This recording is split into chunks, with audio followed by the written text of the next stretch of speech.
توكلت في رزقي على الله خالقي، وأيقنت أن الله لا شك رازقي، وما يك من رزقي فليس يفوتني، ولو كان في قاع البحار العوامق.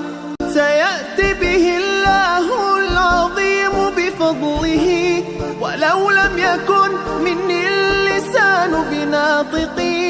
ففي أي شيء تذهب النفس حسرة، وقد قسم الرحمن رزق الخلائق، وقد قسم الرحمن رزق الخلائق. إذا المرء لا يرعاك إلا تكلفا، فدعه ولا تكثر عليه التأسفا. إذا